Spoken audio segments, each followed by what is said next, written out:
இந்த நிமிடம் வரைக்கும் சுமார் 326 அப்பாவி சகோதரர்கள் காசாவிலே கொல்லப்பட்டிருக்கிறார்கள், ஷஹீதாகி இருக்கிறார்கள். நெட்சாரின் காரிடோர் பகுதிகளில் இஸ்ரேல் தன்னுடைய ராணுவத்தை கொண்டு வந்து நிறுத்தி இருக்கிறது.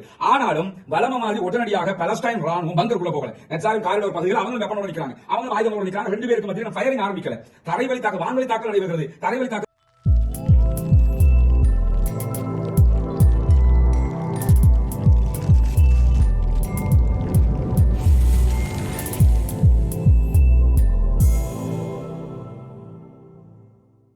அன்புக்கினிய சகோதர சகோதரிகளே, அஸ்ஸலாமு அலைக்கும் வரஹ்மத்துல்லாஹி வபரகாத்துஹு. இந்த நாம் வெளியிடக்கூடிய வீடியோவை பொறுத்தவரையில பல சகோதரர்களுடைய மனங்களை நோகடிக்கக்கூடிய, நெகிழ்விக்கக்கூடிய ஒரு செய்தியாகத்தான் இந்த செய்தி வந்து கொண்டிருக்கிறது. அது என்ன செய்தி என்று சொன்னால், காசாவிலே நமக்கு எல்லாம் தெரியும், கிட்டத்தட்ட 528 நாட்களாக இஸ்ரேலிய ஆக்கிரமிப்பு ராணுவம் தாக்குதல்களை நடத்தி வருகிறது. இதிலே 58 நாட்களாக ஒரு சீஸ்ஃபயர் யுத்த நிறுத்தம் நடைமுறையில் இருந்தது. 40 நாட்கள் தான் அபிஷியல் யுத்த நிறுத்தமாக இருந்தது. மீதி 18 நாட்கள் பேச்சுவார்த்தைக்குரிய நாட்களாகத்தான் கடந்து கொண்டிருந்த நிலையில இன்றைய தினம் அதிகாலையிலேயே இஸ்ரேலிய ஆக்கிரமிப்பு ராணுவம் காசாவுடைய நார்த் காசா, வடக்கு காசாவுடைய பைத்துலாகியா உள்ளிட்ட பகுதிகளில் நடத்தி இருக்கக்கூடிய அகோரமான குண்டு தாக்குதல் காரணமாக இந்த நிமிடம் வரைக்கும் சுமார் 326 அப்பாவி சகோதரர்கள் காசாவிலே கொல்லப்பட்டிருக்கிறார்கள், ஷஹீதாகி இருக்கிறார்கள். இதிலே அதிகமானவர்கள் குழந்தைகள், சிறுவர்கள், சிறுமியர்கள் என்று சொல்லப்படுகிறது. இதுவரைக்கும் 17க்கு மேற்பட்ட கர்ப்பிணி தாய்மார்கள் கொல்லப்பட்டிருக்கிறார்கள், ஷஹீதாகி இருக்கிறார்கள் என்ற செய்திகள் வெளியாகி கொண்டிருக்கிறது. பாலஸ்தீனத்தினுடைய ஆட்சியாளர்களாக இருக்கக்கூடிய பாலஸ்தீன விடுதலை ராணுவத்தினுடைய சுகாதார பிரிவினுடைய அறிக்கை பிரகாரம் இஸ்ரேலிய ஆக்கிரமிப்பு ராணுவம் தொடர்ந்து அந்த பகுதிகளில் தாக்குதல்களை நடத்தி வருகிறது. 2ஆம் கட்டமாக அவர்கள் ரஃபா பகுதிகளில் நடத்தியிருக்கக்கூடிய தாக்குதல்களில்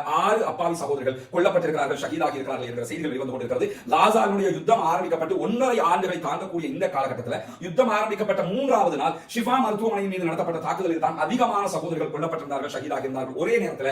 அதற்கு பிறகு ஒரே நேரத்தில் அதிகமான அப்பாவிகள் கொல்லப்பட்டிருப்பது இதுதான் முதல் தடவையாக இருக்கிறது. இதுவரைக்கும் வெளியாகி இருக்கக்கூடிய தகவல் தான் 326 இருக்கிறது. காயமடைந்த சகோதரர்களுடைய எண்ணிக்கை எவ்வளவு என்று தெரியவில்லை. அப்பாவிகளை அழிப்பதையே திட்டமிட்ட ஒரு நோக்கமாக செய்து வருகிறார்கள். எந்த அளவுக்கு இந்த அநியாயம் முற்றி போய் இருக்கிறது என்பதை உலகமே கைகட்டி பார்த்துக் கொண்டிருக்கிறது. சகோதரர்களே, புனிதமிக்க ரமதானுடைய மாதத்திலே இருக்கிறோம். நாம் எல்லாம் நிம்மதியாக நோன்பு பிடிக்கிறோம், நிம்மதியாக உணவு அருந்துகிறோம், நிம்மதியாக குழந்தைகளோடு இருக்கிறோம். நம்முடைய காலம் ஏதோ ஒரு வகையில் மகிழ்ச்சியாக கழியக்கூடிய இந்த தருணத்தில் தான் நம்முடைய அப்பாவி சகோதரர்களுடைய அவலக்குரல் நம்முடைய காதுகளிலே கேட்டுக்கொண்டிருக்கிறது. பாலஸ்தீனிய அரசாங்கம் உலகம் முழுவதும் எங்களுக்காக ஆர்ப்பாட்டத்தில், ஜனநாயக ரீதியாக போராட்டங்களில் கலவரங்கள் என்கிற கருணை அழைப்பை விடுத்திருக்கிறார்கள். நம்மால் அவர்களுக்காக செய்ய முடிந்தது 2 காரியங்கள் தான். ஒன்று, அவர்களுக்காக நாம் ஜனநாயக ரீதியாக குரல் கொடுக்க முடியும். சகோதரர்களே, முடியுமான அத்தனை பேரும் அவர்களுக்காக ஜனநாயக ரீதியாக குரல் கொடுக்க முன்வாருங்கள். 2ஆவதாக, புனிதமிக்க ரமலானுடைய மாதத்திலே நாம் அவர்களுக்காக இரு கரம் ஏந்தி அல்லாஹ்விடத்திலே அழுது புலம்பி கெஞ்சி கேட்டு கோரிக்கை வைத்து, இறைவா அந்த மக்களை நீ மாத்திரம் தான் பாதுகாக்க முடியும் ரப்பே என்று சொல்லி அல்லாஹ்விடத்தில் அழுது புலம்ப முடியும், பிரார்த்தனை செய்ய முடியும், அவர்களுக்காக கையேந்த முடியும். நண்பர்களே, தோழர்களே, தாய்மார்களே, சிறுவர்களே, அத்தனை பேரிடத்தில் தான் இந்த கோரிக்கையை முன்வைக்கிற அதே நேரம் உடனடியாக அனைத்து பள்ளிவாசல்களையும், பள்ளிவாசல் இமாம்களே, பள்ளிவாசல் தலைவர்களே, உலமா சபையினுடைய உலமாக்களே,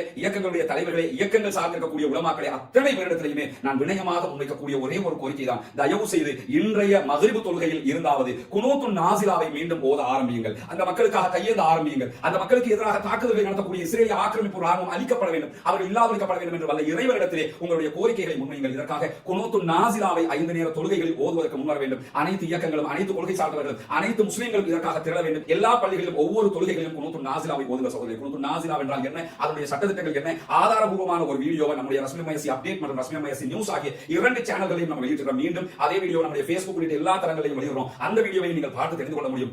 அப்பாவிகளுடைய அவலக்குரல் நம்முடைய காதுகளில் கேட்டுக்கொண்டே இருக்கிறது. நம்முடைய குழந்தை நம்முடைய மடியிலே தவழ்கிறது. உங்களுடைய மனைவி உங்களோடு சிரித்து பேசிக் கொண்டிருக்கிறார். உங்களுடைய உறவுகள் எல்லாம் உங்களோடு அன்பாக பண்பாக இருக்கிறார்கள். அத்தனை பேரும் மகிழ்ச்சியாக இருக்கிறோம். ஆனால் அந்த மக்கள் மகிழ்ச்சியாக இல்லை, கொல்லப்படுகிறார்கள், அழிக்கப்படுகிறார்கள். பல பேருடைய உடல்களை பாத்திரங்களில் அள்ளுகிற ஒரு நிலை ஏற்பட்டிருக்கிறது. இங்கே சொல்ல முடியாத அளவுக்கு உண்டான அநியாயங்கள், அக்கிரமங்களும் உச்சம் தொட்டுக் கொண்டிருக்கக்கூடிய இந்த நேரத்தில் பிரார்த்தனையை தவிர வேறு ஒன்றுமில்லை. அல்லாஹ்வுடைய தூதர் ஸல்லல்லாஹு அலைஹி வஸல்லம் சொன்னார்கள், அத்துஆஉ முஹுல் இபாதா, இபாதத்துகளிலேயே தலை துஆ தான், பிரார்த்தனை தான் என்றார்கள். எனவே அந்த மக்களுக்காக பிரார்த்தனை செய்ய மறந்து விடாதீர்கள். அதில் கூட நாம் கஞ்சர்களாக இருந்து விடக்கூடாது. அவ்வளவுதான் நம்ம செய்ய முடியும். சகோதரர்களே, இந்த வினயமான கோரிக்கையை உங்களிடத்தில் முன்வைத்துக் கொள்கிறேன். 326 அப்பாவி உயிர்கள் நம்மை விட்டு நீங்கி இருக்கின்றன. நம்மை விட்டு அவர்கள் பிரிந்து சென்று விட்டார்கள். அவர்களை பாதுகாப்பதற்கு ஏக இறைவன் அல்லாஹ்வை தவிர வேறு யாருமே இந்த உலகத்தில் இல்லை. அவர்களை அத்தனை பேரும் கைவிட்டிருக்கக்கூடிய நேரத்தில் நம்மால் முடிந்தது அவர்களுக்காக கையேந்துவது மாத்திரம்தான். எனவே இறைவனிடத்தில் பாலஸ்தீன அப்பாவிகளுக்காக இரு கரம் ஏந்துங்கள், பிரார்த்தனை செய்யுங்கள், குனூத்துன் நாசிலாவை ஓதுங்கள், ஜனநாயக ரீதியாக அந்த மக்களுக்கு குரல் கொடுக்க முன்வாருங்கள் என்ற கோரிக்கையை முன்வைத்துக் கொள்கிறேன். அஸ்ஸலாமு அலைக்கும் வரஹ்மத்துல்லாஹி வபரகாத்துஹு. அன்பிற்கினிய சகோதர சகோதரிகளே, நம் அனைவர் மீதும் ஏக இறைவனுடைய அமைதியும் கருணையும் உண்டாகட்டுமாக என்ற உயரிய பிரார்த்தனையோடு தொடர்ச்சியாக காசாவிலே இஸ்ரேலிய ஆக்கிரமிப்பு படைகள் நடத்தி வரக்கூடிய யுத்தம் தொடர்பான செய்திகளை நம்ம பார்த்து வரோம். கிட்டத்தட்ட 530வது நாளாக இன்றைய நாளும் பார்க்க இருக்கிறோம். இடைப்பட்ட ஒரு 59 நாட்கள் அல்லது இன்றோடு 60 நாட்களாக சீஸ் ஃபயர் யுத்த நிறுத்தத்தினுடைய காலத்தை அளவுகோலாக வைத்துக் கொண்டு நம்முடைய வீடியோக்கள் சீஸ் ஃபயர் எத்தனையாவது நாள், யுத்தம் எத்தனையாவது நாள் என்பதை குறிப்பிட்டு தான் செய்திகளை வெளியிட்டு வந்தோம். அதுக்கான காரணம் என்ன? யுத்தம் ஆரம்பிக்கப்பட்ட இத்தனை நாட்கள், தற்போது யுத்த நிறுத்தத்தினுடைய நாட்கள் இத்தனை நாட்கள் என்பதுதான் அதனுடைய முக்கியமான கருவாக இருந்தது. இருப்பினும் தற்போது மீண்டும் இஸ்ரேல் காசாவுக்கு எதிரான வான்வழி தாக்குதல்களை ஆரம்பித்திருக்கிறார்கள். மீண்டும் காசாவில் இருக்கக்கூடிய பாலஸ்தீன போராளிகள் தாக்குதல்களை ஆரம்பிக்காவிட்டாலும் எந்த நேரமும் அவர்களும் தாக்குதலை ஆரம்பிக்கலாம் என்கிற ஒரு நிலை உருவாகி இருக்கிறது. அதனால் இனிமே நம்முடைய வீடியோக்களை தொடர்ந்து சீஸ் ஃபயருடைய அந்த வேர்டு இல்லாமல் யுத்தத்துடைய நாட்கள் மாத்திரம் தான் குறிப்பிடப்படும். இன்றைய நாள் 530வது நாளாக இருக்கிறது. இன்றைக்கு வெளியாகி இருக்கக்கூடிய செய்திகள் ரொம்ப கவலை தரக்கூடிய ஆபத்தான செய்திகளாக இருக்கிறது. குறிப்பாக ஜெருசலம்ல இஸ்ரேலிய பிரதமர் பெஞ்சமின் நெதன்யாஹுவுக்கு எதிராக ஒரு பாரிய மக்கள் எழுச்சி உருவாகி வருகிறது. பாலஸ்தீன மக்கள் அல்ல அந்த ஆர்ப்பாட்டங்களில் கலந்து கொள்வது, இஸ்ரேல் என்று இன்றைக்கு யார் உள்ளே இருக்கிறார்களோ அந்த யூதர்கள் தான் பெஞ்சமின் நெதன்யாஹுவுக்கு எதிராக ஆர்ப்பாட்டங்களை நடத்தி வருகிறார்கள். குறிப்பாக டெல் அவிவ்லேயே பாரிய ஆர்ப்பாட்டங்கள் நடைபெறுகிறது. அதற்கு காரணம் என்ன? யுத்தம் செய்யாதீங்க, பணைய கைதிகளை மீட்டுக் கொண்டு வாங்க, தேர்தல் நடத்துங்க, நீங்க மீண்டும் மீண்டும் யுத்தம் செய்வது என்பதே உங்களுடைய அரசியல் சுயாதத்துக்கானது என்று சொல்லி பாலஸ்தீனத்தினுடைய யுத்தத்துக்கு எதிராக இஸ்ரேலுக்குள்ள இருக்கக்கூடிய யூத மக்களே போராட்டங்கள் நடத்தக்கூடிய செய்திகள் வெளியாகி கொண்டிருக்கக்கூடிய நேரத்தில் தான் தெற்கு காசா மீதான தாக்குதல்களை இன்றைக்கு இஸ்ரேலிய ஆக்கிரமிப்பு படைகள் வான்வழி தாக்குதல்களை நடத்தி கொண்டிருக்கிறார்கள். நார்த் காசா, வடக்கு காசாவின் தாக்குதல் நடத்திருக்காங்க. அதே நேரத்தில் தெற்கு காசா, சவுத் காசாவின் தாக்குதல் நடத்திருக்காங்க. இன்றைக்கு சுமார் 17 அப்பாவி சகோதரர்கள் இதுவரைக்கும் கொல்லப்பட்டிருக்கிறார்கள், ஷஹீதாகி இருக்கிறார்கள் என்ற செய்திகள் வெளியாகி கொண்டிருக்கக்கூடிய நேரத்தில் தான் ஐநா அறிவித்திருக்கக்கூடிய ஒரு செய்தி என்ன சொல்றாங்கன்னா, உயிர் காக்கக்கூடிய எந்த பொருளையுமே காசாவுக்குள் அனுமதிக்காமல் இஸ்ரேல் முழுவதுமாக தடுத்துக் கொண்டிருக்கிறது என்ற குற்றச்சாட்டை பாரிய அளவில் இன்றைக்கு ஐநா முன்வைத்திருக்கிறது. மீண்டும் யுத்தம் ஆரம்பிச்சிருச்சு. ஷிஃபா மருத்துவமனை பகுதிகளையும், குதுஸ் மருத்துவமனை பகுதிகளையும் நூற்றுக்கணக்கான சகோதரர்கள், தாக்குதலில் பாதிக்கப்பட்டவர்கள், காயமடைந்தவர்கள் மருத்துவத்திற்காக வந்து நிற்கிறார்கள். அவர்களுக்கு மருத்துவம் வாங்குவதற்கான ஏற்பாடுகள் இல்லாமல் பாலஸ்தீனத்தினுடைய காசாவுடைய சுகாதார பிரிவு தத்தளித்துக் கொண்டிருக்கிறது. எனவே உயிர் காக்க வேண்டிய கடமை நமக்கு இருக்கிறது. அவர்களுக்கான உதவிகளை நாம் செய்ய வேண்டும் என்று சொல்லி இன்றைக்கு ஐநா வெளியிட்டிருக்கக்கூடிய அறிக்கையில் சொல்லியிருக்கிறார். அதே நேரத்தில் இன்றைய தினம் இஸ்ரேலிய ஆக்கிரமிப்பு ராணுவம் பொதுமக்களை இலக்கு வைத்து பல இடங்களில் வான்வழி தாக்குதல்களை நடத்தி வருகிறார்கள். அவர் இன்னும் தரைவழி தாக்குதல்களை ஆரம்பிக்கவில்லை. பெஞ்சமின் நெதன்யாஹு என்ன சொல்றாருன்னா, இனிமேல் துப்பாக்கிகளுக்கு கீழால் தான் பேச்சுவார்த்தை நடத்தப்படும், சமாதான பேச்சுவார்த்தை கிடையாது அப்படிங்கிறாரு.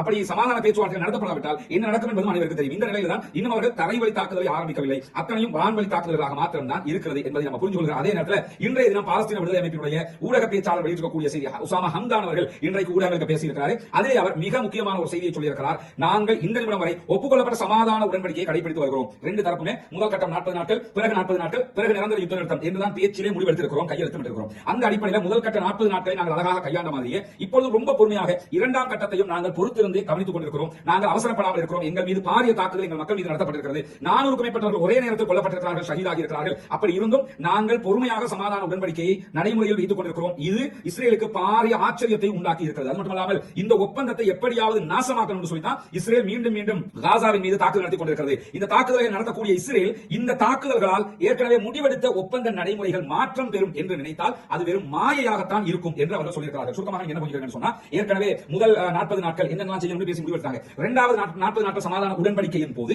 என்னவெல்லாம் இருக்க வேண்டும்? இரண்டாவது 40 நாள் ஆரம்பிச்சது நிரந்தர யுத்த நிறுத்தத்தை நோக்கி நகர வேண்டும். நிரந்தர யுத்த நிறுத்தம்னா அது பாலஸ்தீனம் சுதந்திர நாடு என்ற இடத்துக்கு போய் நிற்கணும். இந்த மாதிரியான பேச்சுவார்த்தை நடத்தப்பட்ட 40 நாள் முடிஞ்சா மூன்றாவது நிரந்தர யுத்த நிறுத்தம் தான். இதற்குள்ள காசாவை கட்டி எழுப்புகிற வேலைகளை தான் எல்லோரும் செய்யணும் என்கிறதுதான் ஒப்பந்த விதிமுறை. இந்த விதிமுறையை தளர்த்தி காசாவில் இருக்கக்கூடிய இஸ்ரேலுடைய ஆட்களை மட்டும் பழைய கைகளை எப்படியாவது வெளியெடுத்துட்டு போய் அவர்கள் காசாவை மீண்டும் ஒரு காலனித்துவத்துக்கு கீழே காசாவை அடக்கி ஆளக்கூடிய வேலையை செய்யறதுக்கு முயற்சி பண்றாங்க. அவங்க இந்த யுத்த நிறுத்தத்தை உடைச்சி அல்லது யுத்த நிறுத்தத்துடைய விதிமுறைகளை மாற்றுவதற்காக எங்கள் மீது தாக்குதல் நடத்தினால் விதிமுறையை மாற்றலாம் என்பது மாயையாக இருக்கும். விதிமுறையை மாற்றத்துக்கு நாங்கள் தயாரில்லை. அதுதான் விதி. ஏன்னா இதுல ஒரு ட்விஸ்ட் இருக்குது. என்ன ட்விஸ்ட்னா, யுத்தத்திலையும் இஸ்ரேலால வெல்ல முடியல, அவங்களுடைய பணைய கைகளை மீட்டுக் கொண்டு எடுத்து போக முடியல, பாலஸ்தீன விடுதலை அமைப்பை அழிக்க முடியாம போயிடுச்சு, காசாவுல கட்டடங்களையும் அப்பாவிகளையும் கொண்டு மட்டும் தான் மிச்சமா போயிடுச்சு. இப்படி எல்லாம் நடந்ததுக்கு பிறகு இப்ப இந்த ஒப்பந்தத்தை கையெழுத்து போட்டுருக்காங்க இல்லையா? இந்த ஒப்பந்தத்துல கையெழுத்து போட்டு வந்ததுக்கு தான் தெரியுது, ஆனா நம்ம மாட்டிட்டோமே, பாலஸ்தீனத்துக்கு சுதந்திரம் கொடுக்கிற அளவுக்கு இந்த ஒப்பந்தத்தின் நிலை இருக்குது. அதனால இந்த ஒப்பந்தத்தை எப்படி நாசமாக்குறது, இந்த ஒப்பந்தத்தினுடைய விதிமுறைகளை மாற்ற சொல்லி தான் சமாதான உடன்படிக்கை என்று கத்தார்ல போய் கலந்து பேசிக்கிட்டே இருக்காங்க. பாலஸ்தீன விடுதலை அமைப்பு என்ன சொல்றாங்க? பேசுனது டோர் க்ளோஸ் பண்ணப்பட்டுச்சு, திரும்ப திரும்ப பேசிக்கிட்டு இருக்க முடியாது, சொன்னதை நடைமுறைப்படுத்தும், உங்க ஆட்கள் நாங்கள் விடுதலை பண்ணுவோம் என்று பிடியாக பிடித்துக் கொண்டிருக்கிறார்கள். இஸ்ரேலுக்குள்ள உடனடியாக ஒப்பந்தத்தை நடைமுறைப்படுத்தும் பொதுமக்கள் ஆர்ப்பாட்டம் நடத்துறாங்க. பெஞ்சமின் நெதன்யாஹு அமெரிக்காவுடைய ஆதரவோடு தற்போது இந்த யுத்தத்தை ஆரம்பித்திருக்கிறார். அதற்காக அவங்க என்ன சொல்றாங்கன்னா, நீங்க என்ன நினைச்சாலும் நாங்க இதை விட்டுக் கொடுக்கிறதுக்கு தயாரில்லை என்று பாலஸ்தீன விடுதலை அமைப்பு இன்றைக்கு மிக தெளிவாக சொல்லியிருப்பது மட்டுமல்லாம இஸ்ரேலுடைய கட்டாய இடப்பெயர்ச்சி உத்தரவை பின்பற்றாமல் இருப்பதற்கு காசாவுடைய மக்கள் முடிவெடுத்திருக்கிறார்கள் என்ற செய்திகள் இன்றைக்கு வெளியாகி இருக்கிறது. என்ன கட்டாயம்னா, இப்ப யுத்தம் தாக்கல் நடத்துறாங்க, வான்வழி தாக்குதல். நேற்று என்ன அறிவிச்சிருக்காங்க, நார்த் காசாவுல பைத்துலாகிய பகுதிகளில் இருக்கக்கூடிய ஆட்கள் எல்லாமே வெளியேறுங்க, சவுத் காசாவுக்கு போங்க அப்படின்னு சொல்லியிருக்காங்க. ஒரு சில பேர் போனாலும் பல பேர் நாங்க போக மாட்டோம், செத்தாலும் நீங்க தான், எங்களுக்கு தான் வேலையா, நீ தாக்கல் நடத்துவ, ஒவ்வொரு ஊரா அலைஞ்சிட்டு இருக்க முடியுமா, எங்களுடைய தேசம் இது, எங்களுடைய பூமி இது, நாங்கள் இங்கே தான் இருப்போம் என்று அவர்கள் உறுதியாக இருக்கிறார்கள். எனவே அவர்கள் உறுதியாக இருக்கிற காரணத்தினால இஸ்ரேல் பொதுமக்களை கொள்வது அதிகமாகும் என்ற ஒரு அச்சமும் இருக்கிறது. ஏன்னா வெளியேற மாட்டோம்னா அந்த இடத்தை கொண்டு போடுவான், மக்கள் செத்து மடிந்து விடுவார்கள். அல்லாஹ் தான் அவர்களை பாதுகாக்க வேண்டும். ஆனால் அவருடைய உறுதி அவருடைய தேசத்தை மீட்பதற்கான ஒரு அத்திவாரமாக அடித்தளமாக இருக்கும் என்பது எந்த மாற்று கருத்தும் இப்படியான நேரத்தில் இன்னைக்கு நிறைய ஊடகங்கள் என்னன்னா இஸ்ரேலுடைய ஒரு அறிக்கையை வெளியிட்டிருக்காங்க. என்ன அறிக்கைன்னு சொன்னா, இஸ்ரேல் இன்னைக்கு நார்த் காசா பகுதிகளில் பாலஸ்தீன விடுதலை அமைப்பினுடைய ராணுவ தளங்களை இரவு முழுவதும் அடிச்சு நொறுக்கி இருக்கிறோம் அப்படின்னு சொல்லி அறிவிச்சிருக்காங்க. முதல்ல இது உண்மையா? இப்படி நொறுக்க முடியுமா? அங்க நொறுக்கிறதுக்கு எதையாவது தரைக்கு மேல தான் வச்சிருக்கானா? பாலஸ்தீன விடுதலை அமைப்பினுடைய எந்த ஒரு ராணுவ கேம்பும் தரைக்கு மேல இருக்குதா? நீ தான் அட்டாக் பண்றேன்னு தெரிஞ்சது. நேற்று 400 பேரை கொண்டதோட அப்படியே இருந்தாலும் உடனே எல்லாத்தையும் பூமிக்கு கொண்டு போயிருப்பானா இல்லையா? கொண்டு போகாம தான் வச்சிருப்பானா? இரவு முழுக்க தாக்குதல் நடத்தி என்ன பண்ணாங்க அப்படின்னு கேட்டா, பாலஸ்தீன விடுதலை அமைப்பினுடைய இந்த ராணுவ முகாம்களை வந்து நாங்க அழிச்சோம், இரவு முழுக்க இது தாக்குதல் நடத்தினோம்ங்கறாங்க. இதுக்கு முன்னாடி என்ன சொன்னாங்க? நார்த் காசாவுல, வடக்கு காசாவுல பாலஸ்தீன விடுதலை அமைப்பே இல்ல, மொத்தமா நாங்க நார்த் காசாவை கையில வச்சிருக்கோம். ஆனா இந்த யுத்த நிறுத்த டைம்ல பார்த்தோம், புட்ரிசல் மாதிரி பங்கர்களுக்குள்ள வெளியே வந்தாங்க, ஒண்ணுமே பண்ண முடியாம போயிடுச்சா இல்லையா? அப்ப இந்த மாதிரி ஒரு நிலை இருக்கிற நேரத்துல இன்னைக்கு என்ன சொல்றாங்க? நார்த் காசாவை நாங்க யுத்தம் பண்ணி பல இடங்கள் அழிச்சிட்டோம். எந்த அளவுக்கு அழிச்சிட்டோம்னு சொல்லி சொன்னா, இஸ்ரேல் மீது தாக்குதல் நடத்துறதுக்கு நிறைய ஏவுகணைகளை ரெடி பண்ணி வச்சிருந்தாங்க, அதெல்லாம் நாங்க அழிச்சிருக்கோம். ஆனா இதுக்கு என்ன சொன்னாங்க? ஏவுகணையே கிடையாது, எல்லாத்தையும் அழிச்சிட்டோம்.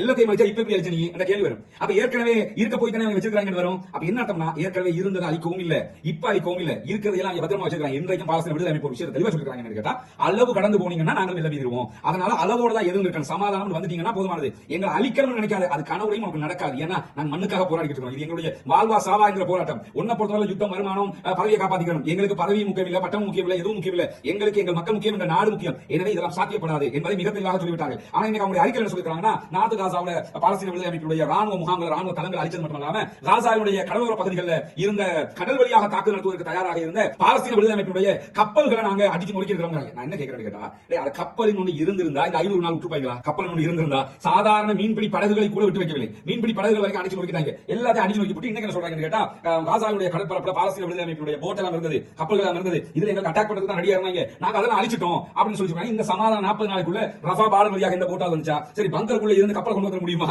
கப்பல் கொண்டு வரணும்னா கடல் வழியாக தான் கொண்டு வரணும். கடல் வழியாக கொண்டு வந்தா எந்த டைம் வந்தாலும் இஸ்ரேல் பார்த்துட்டு தான் இருக்கலாம். எனவே கொண்டு வர முடியாது. அப்ப ஒண்ணே ஒண்ணு உறுதியாக என்னன்னா, கடலோர பகுதிகளில் பாலஸ்தீன அப்பாவிகள் மீது இஸ்ரேல் தாக்குதல் நடத்தி இருக்கிறது. இரண்டாவது, அப்படியே பாலஸ்தீன விடுதலை அமைப்பு மீது தாக்குதல் நடத்தி இஸ்ரேல் ஏதோ ஒத்துக்கொள்ளுது கேட்டா, பாலஸ்தீன விடுதலை அமைப்பினுடைய நாவல் போர்சஸ் ரொம்ப பலமா இருக்கிறாங்க, அவருடைய கடற்படையும் பலமாக இருக்கிறது. ஒரு சில ஏரியாவில் தான் அழிச்சிருக்கீங்க, அப்ப மத்த ஏரியா இருப்பானா இல்லையா? எனவே தங்களுடைய மானத்தை காப்பாற்றிக்கிறதுக்காக புது தும்புக்கள் வந்திருக்கு. புதிய ராணுவ தளபதி ஒரு யுத்தத்தில் ஒருத்தன் தோத்து பதவியை நீட்டு போயிட்டான், இப்ப இன்னொருத்தன் தளபதியா வந்திருக்கான். அவன் பதவிக்கு நீ 60,000 பேர் கொண்டியா, நான் ஒரு 1,00,000 பேரை கொள்ள வேண்டும், கொள்ள முடியாது. பாலஸ்தீன விடுதலை அமைப்பை அழிப்பது என்பது அசாத்தியம் என்பதை இஸ்ரேலுடைய தலைவர்கள், இஸ்ரேலுடைய ராணுவத்தினுடைய ஊடக பேச்சாளர் அண்மையில் பதவி வகிக்கின்றார். அவர் என்ன சொன்னாரு? பாலஸ்தீன விடுதலை அமைப்பு அழிக்கிறது அசாத்தியமானது, அது ஒரு கொள்கை, அது ஒரு சித்தாந்தம், அது ஒரு சிந்தனையாக மாறிவிட்டது, சாத்தியம் இல்லை, இவங்க சும்மா கண்ணில் மண்ணு தூக்கிட்டு தெரியாங்க, அது உண்மை இல்லைன்னு சொல்லி அவர்கள் மிக தெளிவாக அறிவித்திருந்த நிலையில தான் காசாவில் தொடர்ந்து இஸ்ரேல் செயல்படும் என்று சொல்லி இஸ்ரேலிய ராணுவம் இன்றைக்கு அறிவித்திருக்கிறது. இஸ்ரேலுடைய படைகள், உள்நாட்டு பாதுகாப்பு பிரிவு, இவை அத்தனையும் இஸ்ரேல் மக்கள் நாங்கள் பாதுகாக்கிறதுக்காக நாங்கள் செயல்படுவோம், எனவே காசாவில் நாங்கள் இருப்போம் என்று சொன்னது மட்டுமல்லாமல் இன்றைய தினம் என்ன பண்ணிருக்காங்கன்னா, நெட்சாரின் காரிடோர் பகுதிகளையும் ராணுவத்தை கொண்டு வந்து நிறுத்தி இருக்கிறார்கள். இதில் நம்ம என்ன கவனிக்கணும்னா,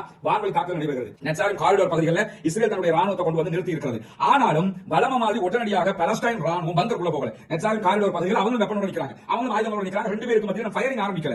தரைவழி தாக்குதல், வான்வழி தாக்குதல் நடைபெறுகிறது, தரைவழி தாக்குதல் நடைபெறவில்லை. ரெண்டு தரப்புமே ஆயுதத்தோட நிற்கிறாங்க. அந்த இடத்துல குண்டு போட முடியாது, வான்வழியா போட்டு ரெண்டு பேருமே செத்து போயிடுவாங்க. அதனால இந்த வாட்டி நேருக்கு நேர் பாலஸ்தீன விடுதலை அமைப்பும் இஸ்ரேலிய போர்சஸும் முன்னுக்கு முன்னாடி நிற்கிறாங்க. நெட்சாரின் காரிடோர் பகுதிகளில் அவங்க கொண்டு ராணுவத்தை திரும்ப இறக்கிட்டு இருக்காங்க. ஏன் இறக்குறாங்கன்னு சொன்னா, ஒரு யுத்தம் வந்து அந்த இடத்துல ஆரம்பிப்போம். ஆனா அந்த ஏரியாவில் இந்த யுத்த கால பகுதியை, யுத்த நிறுத்த கால பகுதியை பயன்படுத்தி பாலஸ்தீன ராணுவம் தங்களுக்கு தேவையான எல்லா வளங்களையும் கொட்டி ஆயுதங்கள் எடுத்து கொண்டு வச்சுட்டாங்க செய்திகள் இன்றைக்கு வெளியாகி இருக்கிறது. இப்படியான நேரத்தில் தான் மீண்டும் கடந்த 72 மணி நேரங்களாக 3 நாட்களாக இஸ்ரேலுக்கு ஆதரவாக காசாவுக்கு எதிராக யமன்ல இருக்கக்கூடிய ஹூதிகளுடைய படைப்பிரிவுடைய தளங்களை நோக்கி நாங்கள் தாக்குதல்களை நடத்தி கொண்டிருக்கிறோம் என்பது அமெரிக்காவுடைய படைப்பிரிவு. அமெரிக்கா ஹூதிகளுக்கு எதிராக யமன்ல தாக்குதல் நடத்துறாங்க, கடுமையான தாக்குதல், அது எந்த மாற்று கருத்தும் கிடையாது. ஆனா நிறைய ஊடகங்கள் என்ன சொல்றாங்கன்னா, ஹூதிகளுடைய விமான தளம் காலி, ஹூதிகளுடைய ஏவுகணை ஏவுகிற தளம் காலி, அது காலி இது காலிங்கிறாங்க. அங்க காலி பண்றது எங்க இருக்குங்கிறது முதல்ல தெரியணும், தெரிஞ்சாதான் காலி பண்ண முடியும். விமான தளத்தை அடையாளம் கண்டலாம், ஏவுகணை எங்க இருந்து ஏவுறாங்க, எங்க ஏவுகணை வச்சிருக்காங்க, இதெல்லாம் தெரியணும்ல. இதெல்லாம் தெரியுது எதுவுமே கிடையாது. எனவே இதுல முதல் விஷயம், அங்க தாக்குதல் நடத்துறாங்க, யுத்தம் பண்றாங்க, அதுல பொதுமக்கள் கொல்லப்படுகிறார்கள். இன்றைக்கும் 24 பேர் யமன்ல பொதுமக்கள் கொல்லப்பட்டிருக்கிறார்கள். ஆனால் யஹியா சாரி ஹூதிகளுடைய ராணுவ பேச்சாளர் என்ன பண்ணிருக்காங்க கேட்டா, உடனடியாக இதற்கான விளக்கங்களை சொல்லியிருக்கிறார். எங்க மேல எங்க தலைவர்கள் யாரும் கொல்லப்படல, நாங்க இடைவிடாம தாக்குதல் நடத்துவோம். இன்றைக்கும் கடந்த 3 நாட்களாக 72 மணி நேரங்களாக அமெரிக்காவுடைய கப்பல் மீது USS ஹாரி ட்ரூமன் மீது அவங்க தாக்குதல் நடத்துறாங்க. இன்றைக்கும் கிட்டத்தட்ட 4 பாலிஸ்டிக் ஏவுகணை தாக்குதல்களை நடத்தியிருக்கிறார்கள்.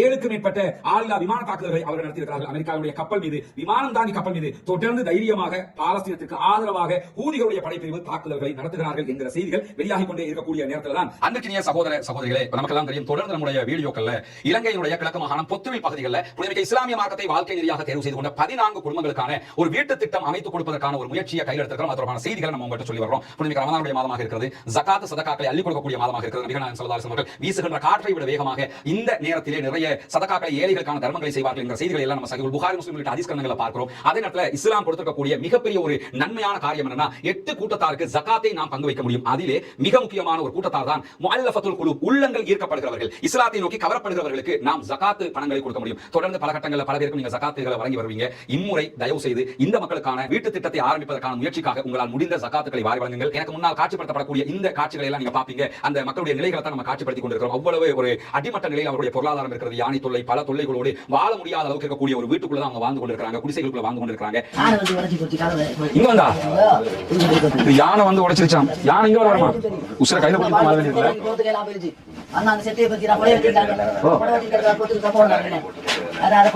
இப்ப யானை வந்ததுனால அதை உடைச்சிட்டு நீங்க போனீங்களா? அந்த காட்சி, அந்த கொடை வச்சிருக்கக்கூடிய காட்சி, யானை உள்ள வந்துருச்சு. வந்தவரை அவங்க என்ன பண்றாங்கன்னா அதை உடைச்சிட்டு தான் உயிர் தப்பி இருக்காங்க. அதை கொடையை போட்டு மறைச்சிருக்காங்க. அதை ஃபீல் பண்ணல. அவங்க கொடையை வச்சு மறைச்சிருக்காங்க. இதெல்லாம் நீங்க இங்க நம்ம வீடியோல பாக்குறீங்க. நேர்ல வந்து பார்த்தா நம்மளால தாங்க முடியாம இருக்கும். அந்த மாதிரியான ஒரு நிலையில தான் அந்த மக்கள் வாழ்றாங்க. அந்த மக்களுக்காக உங்களுடைய ஜகாத் நிதிகளை ஒதுக்குங்கள். பல பேருக்கு நீங்க பங்கு வைக்கிற நேரத்தில் அவங்களுக்காக ஒரு தொகையை ஒதுக்கினீங்கன்னா நாம் அத்தனை பேரும் ஒன்று சேர்ந்து கரம் கொடுக்கிற போது அந்த வீட்டு திட்டத்தை முடிவுக்கு கொண்டு வந்து விட முடியும். வெறும் 14 குடும்பங்களுக்கான வீடுகளை தான் நாம் அமைக்க இருக்கிறோம். எனவே இதற்காக உதவி செய்ய விரும்புகிறவர்கள் முன்னால் தெரிகிற நம்முடைய தொலைபேசி மற்றும் வாட்ஸ்அப் இலக்கத்துக்கு தொடர்பு கொள்ள முடியும். முன்னால் தெரிகிற நம்முடைய அக்கவுண்ட் நம்பருக்கு நீங்க நேரடியாக ஜகாத் தான தர்மங்களை அனுப்ப முடியும். சில நாடுகளில் இருந்து இந்த அக்கவுண்ட்டுக்கு பணம் அனுப்ப முடியாது என்று சொல்லக்கூடிய சகோதரர்கள் முன்னால் தெரிகிற நம்முடைய வாட்ஸ்அப் மற்றும் தொலைபேசி இலக்கத்துக்கு தொடர்பு கொள்கிற போது அதற்கான மாற்று வழிகளையும் உத்தியோகபூர்வமாக சட்ட ரீதியாக உங்களுக்கு வழிகாட்டுவதற்கு தயாராக இருக்கிறோம். எனவே அந்த அடிப்படையில் அந்த மக்களுக்காக உங்களுடைய ஜகாத்துக்களை ஒதுக்கி தாருங்கள். அல்லாஹ் தஆலா நம் அனைவரையும் நல்ல காரியங்களில் ஒன்றிணைப்பானாக என்கிற கோரிக்கையை இந்த இடத்தில் முன்வைத்துக் கொள்கிறேன். இன்றைக்கு மீண்டும் என்ன பண்ணிருக்காருன்னா டொனால்ட் ட்ரம்ப் அவருடைய ட்ரூத் சோஷியல் என்கிற சமூக வலைதளத்தில் எழுதியிருக்கிறார். அவருக்கு பார்த்தா வயமுத்து தாண்டி வர மாட்டாங்க. ஏன்னா கூடி இருக்கிற எலான் மாஸ்க் பத்தி உங்களுக்கு தெரியும். அந்த தொழில் பண்றாரோ இல்லையோ ட்வீட் போட்டுட்டு இருப்பாரு. அவர் மாதிரி இவர் என்ன பண்றாங்க கேட்டா ஈரானுக்கு எதிராக அறிக்கை வெளியிட்டுக்கிட்டே இருக்கிறார். அது ஒரு அறிக்கை என்ன செஞ்சிருக்காங்க கேட்டா ஹூதிகளுக்கு நீங்க ஆயுதம் கொடுக்கறத நிறுத்தலன்னு சொல்லி சொன்னா நடக்கிறது வேற அப்படின்னு சொல்லியிருக்காரு. ஊதியலுக்கான ஆயுதம் கொடுக்கறது நிறுத்தலாம் இல்லையா? ரெண்டாவது அது ஆயுதம் எந்த வழியில் கொடுப்பான்? கடல் வழியா தானே. இப்பதான் சிரியாவிலும் உங்க ஆட்சி தான் சொல்லிட்டு இருக்கீங்க. சிரியா பார்டரால ஹிஸ்புல்லாஹ்வுக்கு ஆயுதம் கொடுக்க முடியல அப்படின்னு சொன்னா செங்கடல் வழியா தான் கப்பல் வரணும். கப்பல்ல தானே ஆயுதம் கொண்டு வரப்படணும். அப்படி என்றால் அந்த கப்பல் மீது தாக்குதல் நடத்தலாமா இல்லையா? அதை விட்டு ஈரான் அவருக்கு ஆயுதம் கொடுக்கிறது நிறுத்த வேண்டும் சொல்லி என்ன பண்றாங்கன்னு கேட்டா சொல்லுகிற டொனால்ட் ட்ரம்ப் என்ன சொல்றாருன்னா நாங்க ஹூதிகள் மேல அட்டாக் பண்ண ஆரம்பிச்சிருக்கோம். நிலைமை மோசமாய் கொண்டே இருக்குது. நாங்க வந்து ஹூதிகளை முற்றுமுழுதாக அழிக்கிறதுக்கு தான் இந்த வேலை செஞ்சுட்டு இருக்கோம். ஈரான் ஆயுதம் கொடுக்கிறத நிறுத்தணும். அவங்களாக போராடட்டும். யாரு? ஹூதிகள் அவங்களாக போராடினா பிரச்சனை இல்ல. ஈரான் ஆயுதம் கொடுத்து போராடக்கூடாது. அப்படி ஆயுதம் கொடுத்தாங்கன்னு சொல்லி சொன்னா நடக்கிறது வேற. நாங்க தொடர்ந்து தாக்கல் த்ரெட்டன் பண்ணி கொண்டிருக்கும் போது யுஎஸ்எஸ் ட்ரூமன் மேல திருப்பி அடுத்த அட்டாக் பண்ணிட்டாங்க. அவங்க கப்பல் மேல தொடர்ந்து விமானம், அமெரிக்காவுடைய விமானம் தாங்கி கப்பல் மேல வளர்ந்த நாடுகளை தாக்கல் நடத்துறதுக்கு யோசிப்பான். அந்த மாதிரி நேரத்துல என்ன பண்றாங்கன்னா தொடர்ந்து தாறுமாறான தாக்குதல்களை நடத்தி கொண்டிருக்கிறார்கள். அவர்கள் செங்கடலில் இன்றைக்கு இஸ்ரேல் காரணமான கப்பல் மீதும் தாக்குதல் நடத்தியிருக்கிறார்கள் என்ற செய்தி வந்திருக்கிறது. அதுமான மேலதிக செய்திகள் வரும்போது நாம் அதை உங்களோடு பகிர்ந்து கொள்ள தயாராக இருக்கிறோம். எது எப்படி போனாலும் ஹூதிகளுக்கும் அமெரிக்காவுக்கும் நேரடி வார் ஸ்டார்ட் ஆகிடுச்சுங்கிறது தெரிகிறது. அதே நேரத்தில் பாலஸ்தீன விடுதலை அமைப்பு இந்த பதிலடி தாக்கல் கொடுக்காம இருக்காங்க. அது ஒரு புத்திசாலித்தனமும் கூட. என்னன்னா அவங்க தாக்குற நேரத்தில் இவங்க தான் யுத்தத்தை ஆரம்பிச்சாங்க என்கிற ஒரு பதிவு வந்துடக்கூடாது. அவன் ஆரம்பிச்சா சர்வதேச நாடுகள் எல்லாம் பார்க்குது பாலஸ்தீன விடுதலை அமைப்பு இந்த அட்டாக் பண்ணல, இஸ்ரேல் தான் மீண்டும் தாக்கல் நடத்துறாங்க. அவங்க தான் குற்றவாளிகள் என்பது சர்வதேசத்துக்கு மிக தெளிவாக தெரிகிறதுனால தான் ஓரளவுக்கு அவர்கள் பொறுத்து போகிறார்கள். ஆனால் எப்பொழுதும் பொறுத்து போக மாட்டோம் என்பதையும் சொல்லியிருக்கிறார்கள். பாலஸ்தீன விடுதலை அமைப்புடைய இஸ்மாயில் ஹனியா மௌத்தா போயிட்டாரு. அதே மாதிரி யஹ்யா சின்வார் மௌத்தா போயிட்டாரு. ஷேக் ஆரூதி மௌத்தா போயிட்டாருங்கிறதுனால அவங்களுடைய தலைமை வந்து குன்றிச்சு நீக்க சொல்ல முடியாது.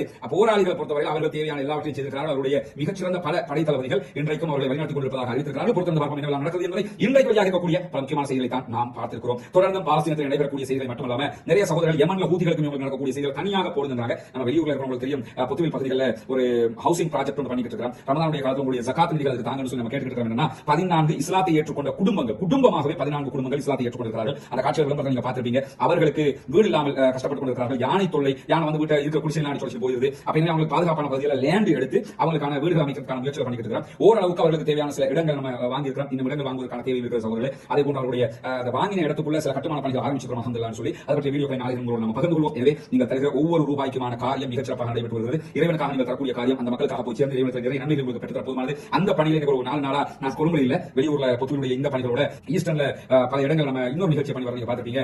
இஸ்லாம் ஒரு அமைதி மார்க்கம் என்கிற தலைப்புல இஸ்லாம் பற்றிய கேள்வி நிகழ்ச்சிகளை நான் முஸ்லிம் சகோதரிகளுக்காக நடத்தி வரலாம். இதுவரைக்கும் ஒரு 3 நிகழ்ச்சிகள் நடத்திருக்கோம். இன்னும் ஒரு 4-5 நிகழ்ச்சிகள் இருக்கிறது. அந்த நிகழ்ச்சியில் அவங்க நிறைய கேள்விகள் கேட்கறாங்க. அந்த வீடியோ நம்மளோட பகிர்ந்து உங்களுக்கு தெரியும். மாஷா அல்லாஹ் அருமையான கேள்விகள் எல்லாமே. அந்த கேள்விகளுக்கு நம்ம பதில் சொல்றது மட்டும் உங்களுக்கு குர்ஆன் தமிழாக்கமும் குர்ஆன் சிங்கள மொழிபெயர்ப்பும் தாராளமாக கொடுக்க முடிகிற ஒரு வாய்ப்பையும் இதை நமக்கு தந்திருக்காங்க. அதற்காக பிரார்த்தனை செய்யுங்கள். எனவே அந்த ஹூதிகளுடைய சம்பவங்கள் நம்ம கொழும்புக்கு ஒரு நாட்கள் வரும்போது தனித்தனியாக வீடியோவாக மேலதிக விளக்கங்களோடு நம்ம போடுவோம். இந்த நடக்கக்கூடிய இஸ்லாத்தை ஏற்றுக்கொண்ட சகோதரர்களுக்கான இந்த வீடு கட்டி கொடுக்கிற பணிக்கு ஜகாத்து தான தர்மங்களை செய்ய விரும்புகிற சகோதரர் முன்னால் இருக்கக்கூடிய நம்முடைய அந்த அக்கவுண்ட் நம்பருக்கு உங்களால் முடிந்த ஜகாத் உதவிகளை வாரி வழங்குறது மட்டுமல்லாம எங்க நாட்டில் இருந்து இந்த அக்கவுண்ட் போட முடியல என்று சொல்லக்கூடிய சகோதரர் முன்னால் தெரிகிற தொலைபேசி மற்றும் வாட்ஸ்அப் இலக்கத்துக்கு தொடர்பு கொண்டு அதை எப்படி நீங்க அனுப்ப முடியும் என்ற வழிகாட்டுதலையும் நாம் தருவதற்கு தயாராக இருக்கிறோம். அந்த மக்களுக்கும் கரம் கொடுப்போமாக. பாலஸ்தீன வெற்றி பெற்றும் பாலஸ்தீன சுதந்திரம் பாலஸ்தீன மக்கள் நம்மை போன்ற நிம்மதியானவர்களாக மாற வேண்டும் என்ற உயரிய பிரார்த்தனையோடு பாலஸ்தீன மக்களுக்காக ஜனநாயக ரீதியாக குரல் கொடுப்போமாக. வாஹ்ரத் அல்ஹம்துலில்லாஹி ரப்பில் ஆலமீன்.